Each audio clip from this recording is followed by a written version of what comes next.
Another reaction video. Let's get into it. There was a time not too long ago where going to the movies was one of the better things you could do with your night. You could just get your overpriced popcorn, find your seat, and for 2 hours, you're just gone and you're completely locked in. Whatever was stressing you out before you walked through the... Bro, going to the movies is still pretty fun. Like, bro, I remember going to see Grown Ups, the first one, bro. That was a good movie. Those doors doesn't exist anymore. The movie is the only thing that exists. That was the whole thing. Even during the Great Depression, the movie industry was soaring. Now, somewhere along the way, I don't know exactly when, I don't know exactly who started it, but the deal got violated. Because going to the movies now is not a peaceful experience. It's kind of an endurance test, and you're paying at minimum $15 to $20 to sit in a dark room with a random selection of people who have... Bro, even the water at the movie theaters is like way overpriced for some odd reason. Collectively decided their individual experience matters more than everybody else's combined, and you just have to sit there. So today we're breaking down the worst things about movie theaters right now. Let's go. And there's no better way to start off than with the TikTok attention span couple. These two are dangerous specifically because of where they sit. Like, they always, and I need you to understand that I mean always, end up directly in front of you. Like, this shit is not a coincidence. I think the universe does this deliberately as some kind of test. The movie's been going on for maybe 12 minutes. Things are just starting to develop. There's a tense scene, the theater is dark, and then suddenly, in your direct sight line, a phone screen erupts. The brightness has to be on maximum every time, and like they're signaling a fucking aircraft. The glow from that screen is filling your peripheral vision and actively pulling you out of the film you paid to see. This is I mean, a whole lot of times I never really seen that too much, like going to the movies. I've never really seen too many people on their phone like that, but I guess some people have bad experiences. 10 times worse than a CSGO flashbang. Put Trainwreck's TV getting flashbanged on the screen. This is you in the theater. Never, and I mean never, is their phone out for any good reason. There's no emergency ever. They're just scrolling. It's just standard feed activity, like someone's watching a TikTok with the sound barely muted. And you can hear the faint audio bleeding through. I don't know what...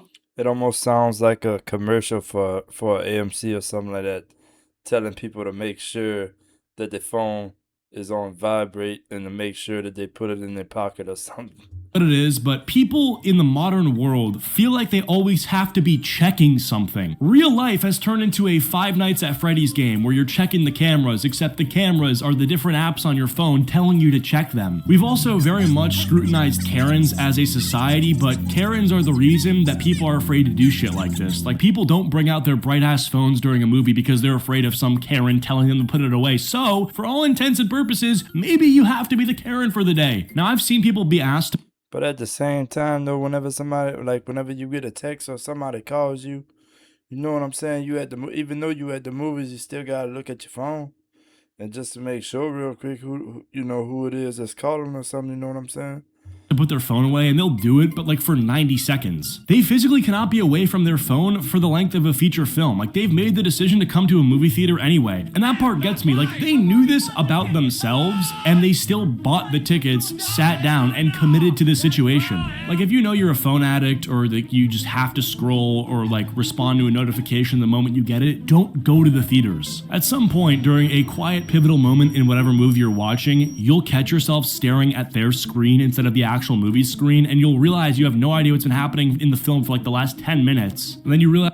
Why would you be even staring at another person's phone screen in the first place, though? It's like, say what, bro? As the collateral damage this person has done, it's quite brutal. Moving on, we've got the snack concealment family. Now, I gotta be honest with you, this is like a rare moment of moral complexity in this video, because I cannot fully be mad at the snack concealment family, because Walmart popcorn is $2 and the movie theater is charging $15 for the same... Whoa, now that's a humongous difference right there in price.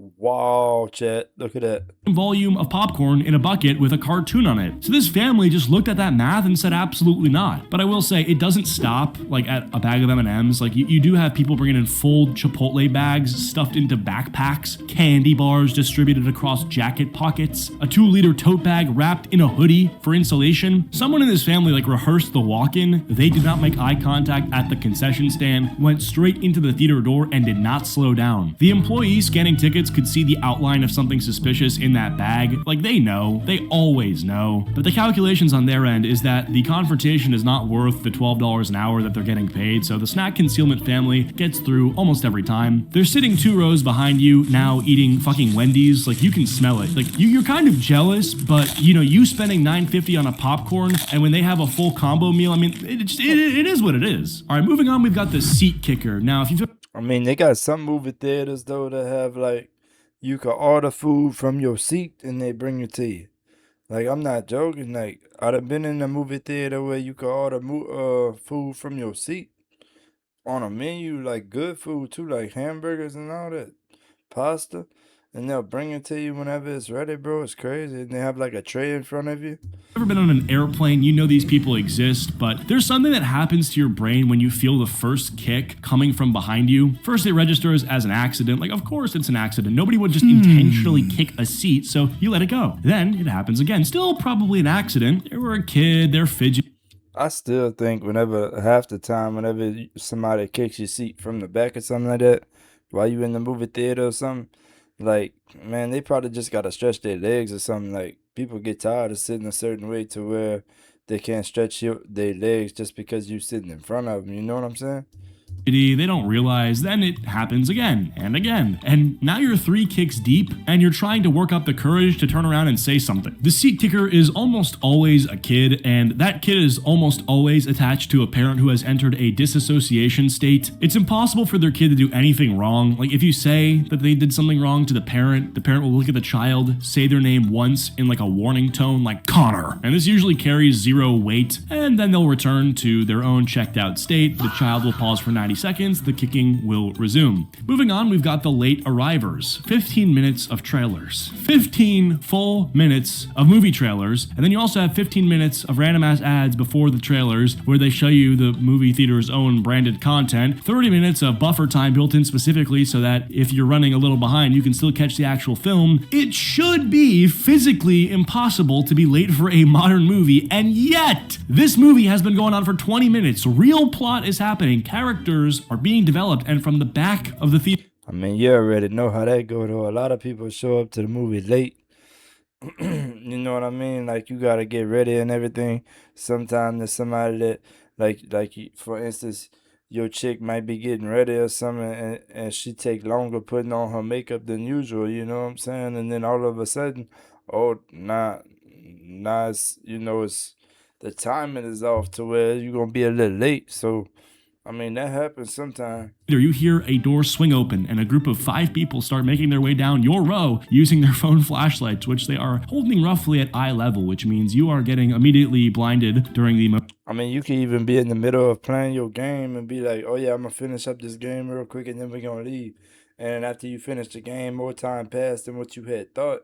And all of a sudden, man, like you late. You know what I'm most saying? tense scene so far. They have not found their seats yet, they're checking their tickets, they're second guessing the row, and by the time they finally sit down, the moment is completely gone. Like whatever the movie was building up to has been dismantled by this group of complete hooligans. Also, these people will have full volume conversations about what they missed, trying to play guessing games with each other as to what possibly happened while they were late. Either get to the movie on time or just take the loss and watch it at home. Moving right along, we've got the clappers. Look, I understand it, like emotionally, I understand it. You've been Bro, it's talking about the clappers. I have never seen somebody start clapping in the movie.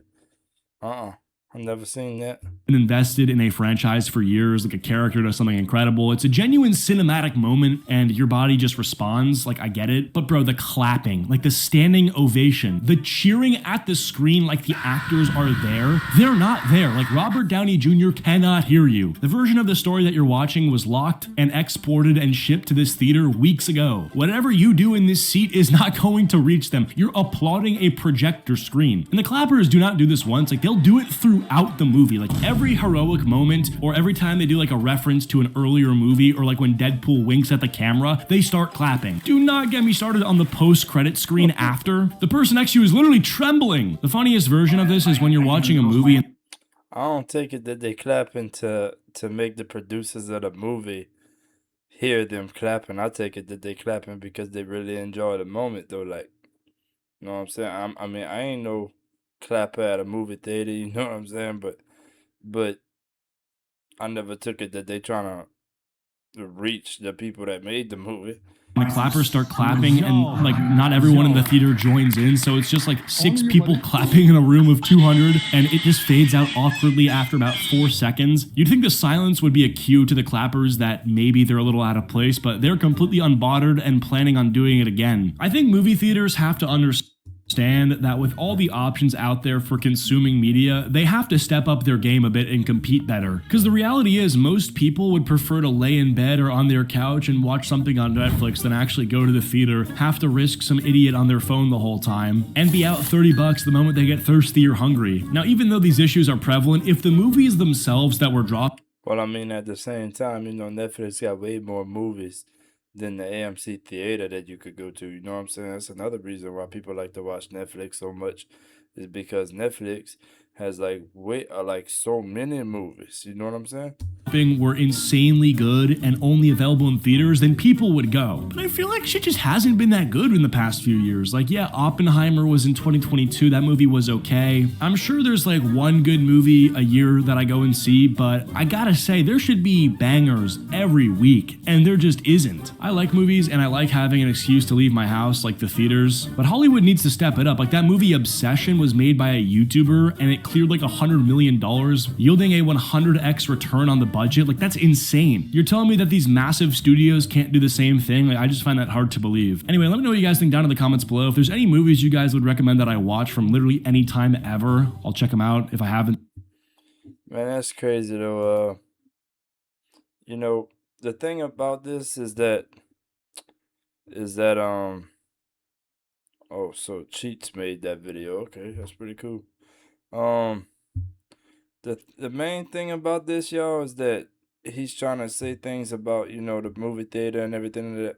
But all the problems that he was talking about, like clapping and all that kind of stuff, I ain't never really noticed nothing like that while I was in the movie theater like that. But I mean, I think I seen it before, but I was just like, oh, they just probably like so into the movie that they start clapping.